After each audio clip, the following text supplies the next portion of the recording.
सबसे पहले आप सभी का डिजिटल राजस्थान यूट्यूब चैनल में स्वागत है। आज की इस वीडियो के माध्यम से मैं आपको राजस्थान कंडक्टर भर्ती ऑनलाइन एप्लीकेशन फॉर्म कैसे फिलअप कर सकते हैं वो आपको सिखाने वाला हूं। जानकारी अच्छी लगे तो इस वीडियो को जरूर लाइक करना, और आपको कंडक्टर भर्ती से संबंधित किसी भी प्रकार की जानकारी चाहिए तो आप मुझे कमेंट के जरिए पूछ सकते हैं। अब आपको क्या करना है, सबसे पहले अपने SSO ID को लॉग इन कर लेना है। जैसे अपने SSO ID को लॉगिन कर लेंगे तो इसके बाद ये जो क्विक सर्च है इसमें आपको टाइप करना होगा REC।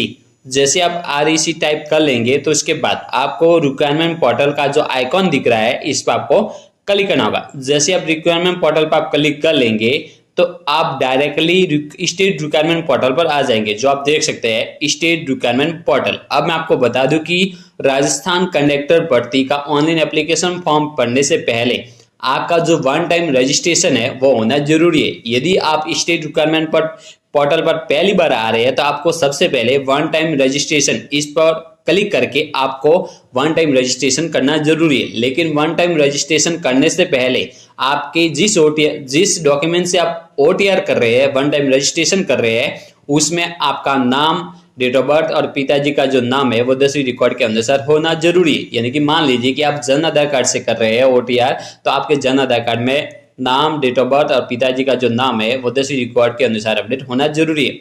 जैसे आप वन टाइम रजिस्ट्रेशन कंप्लीट कर लेते हैं तो इसके बाद आपको सबसे पहले आप देख सकते हैं direct requirement of conductor 2024 apply now, इस पर आपको क्लिक करना होगा। जैसे आप अप्लाई नाउ पर आप क्लिक कर लेंगे तो उसके बाद वापस आपको कंडक्टर इस पर आपको क्लिक करना होगा। जैसे आप कंडक्टर पर आप क्लिक कर लेंगे तो इसके बाद आपके सामने सबसे पहले OTR डाटा रिव्यू का जो पेज है वो आपके सामने ओपन हो जाता है। अब आपको इसमें किसी भी प्रकार का करेक्शन करना है तो अपडेट पर क्लिक करके आप अपना जो OTR डाटा रिव्यू में जो भी करेक्शन करना चाहते हैं वो कर सकते हैं। अब मान लीजिए कि ये आपकी डिटेल सही है, आपको प्रोसेस इस पर आपको क्लिक करना होगा। जैसे आप प्रोसेस पे आप क्लिक कर लेंगे तो उसके बाद कंडक्टर भर्ती का जो ऑनलाइन एप्लीकेशन फॉर्म है वो आपके सामने ओपन हो जाता है। अब आपको सबसे पहले आपका नाम, जेंडर जो भी है, पिताजी का नाम और डेट ऑफ बर्थ है वो ऑटोमेटिकली आ जाती है। अब आपको सबसे पहले आपका जो मदर्स नेम है वो फिलअप कर लीजिए। मदर्स नेम फिलअप करने के बाद में आपकी जो भी कैटेगरी है उसे सिलेक्ट कर लीजिए। जनरल EWS है तो general EWS, MBC non creamy layer है तो MBC नॉन क्रीमिलियर, जो भी कैटेगरी है उसे सिलेक्ट लीजिए। उसके बाद यदि आप विशेष योग्यजन यानी कि आप दिव्यांग व्यक्ति है तो आप उसमें जो भी है आपकी कैटेगरी उसे सेलेक्ट कर लीजिए। उसके बाद में उप विशेष योग्यजन की जो श्रेणी है वो सिलेक्ट कर लीजिए। उसके बाद क्या आप श्रुत लेखक की आवश्यकता है आपको, यानी कि आपको श्रुत लेखक की आवश्यकता है, यानी कि आपको एग्जाम दिलवाने के लिए किसी अन्य कैंडिडेट की आवश्यकता है तो यस करना है, नहीं तो नो। उसके बाद में आपका जो भी धर्म है उसे सेलेक्ट कर लीजिए। विवाहित स्थिति को सेलेक्ट कर लीजिए। उसके बाद में यदि आप मैरिड है, विवाहित महिला है तो आपको हस्बैंड का नाम पढ़ना जरूरी है। और उसके बाद में जो भी है आपके बच्चे से संबंधित जो संख्या है वो आप फिलअप कर लीजिए। यदि 2002 से पहले है तो यहाँ पर आपको फिलअप करना होगा, यदि 2002 के बाद है तो यहाँ पर सेकंड वाले ऑप्शंस में, ठीक है। उसके बाद में मोबाइल नंबर फिलअप कर लीजिए। मोबाइल नंबर जो भी है आपका जो व्हाट्सअप नंबर है वो यहाँ पर फिलअप कर लीजिए। उसके बाद आपकी मेल ID ऑटोमेटिकली आ जाएगी। आधार नंबर यदि आप आधार कार्ड से OTR कर रहे हैं तो आधार ID आपकी आ जाएगी। जन आधार से कर रहे हैं तो जन आधार ID आ जाएगी। उसके बाद में यदि आप TSP एरिया से है तो यहाँ पर आपको यस करना होगा। उसके बाद आपको पत्राचार का जो पता है वो फिलअप कर लीजिए और उसके बाद नेक्स्ट पे आपको क्लिक करना होगा। जैसे आप नेक्स्ट पे आप क्लिक कर लेंगे तो इसके बाद यस पे आपको क्लिक करना होगा। उसके बाद आपके सामने वापस अधिवास का जो विवरण है, जो भी नेशनलिटी है उससे सेलेक्ट कर लीजिए।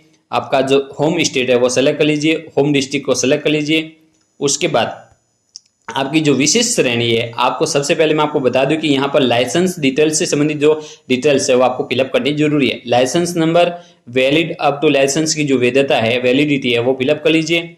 उसके बाद क्या आप भूतपूर्व सैनिक है तो यस करना, नहीं तो नो। उसके बाद में क्या उत्कर्ष खिलाड़ी है तो यस, नहीं तो नो। उसके बाद में मौजूदा सरकारी विभाग यानी कि क्या आप किसी अन्य विभाग में पहले से लगे हुए हैं तो यस करना, नहीं तो नो। यस करेंगे। उसके बाद में आप जिस भी विभाग में लगे हुए उस विभाग का नाम, उसके बाद में आपकी एडिशनल जो भी एज रिलेक्शन है उसे सेलेक्ट कर लीजिए। नहीं है तो आपको नॉट एप्लीकेबल, इस पर आपको क्लिक करना होगा। उसके बाद में नेक्स्ट पे आपको क्लिक करना होगा। तो आपके सामने वापस आपका जो एजुकेशन डिटेल्स है, शैक्षणिक योग्यता है, वो आपके सामने ओपन हो जाता है। अब आपको सबसे पहले राइट क्लिक कर लेना है। राइट क्लिक करके आपको अपना 10वीं बोर्ड का जो रिकॉर्ड है वो फिलअप कर लीजिए।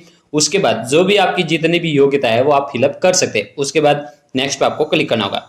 जैसे आप नेक्स्ट पे आप क्लिक कर लेंगे तो उसके बाद आपको अपना जो फोटोग्राफ है वो फिलअप करना जरूरी है। लेकिन मैं आपको बता दूं कि फोटो और सिग्नेचर आपको पहले से एडिट करके रखना है। जो फोटो है 50 KB से लेकर के 100 KB के मध्य में होना जरूरी है, और जो सिग्नेचर 20 से 50 KB के मध्य में।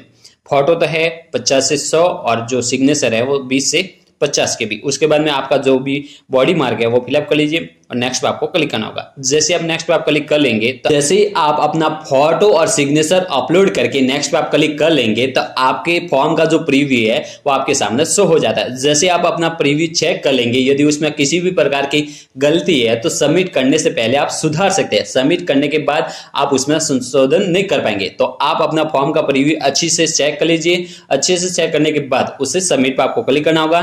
जैसे आप सबसे पहले राइट क्लिक करना होगा। राइट क्लिक करके सबमिट पर आप फाइनल सबमिट पर आप क्लिक कर लेंगे तो आपके जो रजिस्टर्ड मोबाइल नंबर है उस पर OTP भेजा जाएगा। उस OTP को फिलअप करके आप अपना फॉर्म है वो सबमिट कर सकते हैं। तो दोस्तों इस तरह आप राजस्थान कंडक्टर भर्ती का ऑनलाइन एप्लीकेशन फॉर्म फिलअप कर सकते हैं। तो प्लीज लाइक एंड सब्सक्राइब मेरे चैनल। जय हिंद, जय भारत।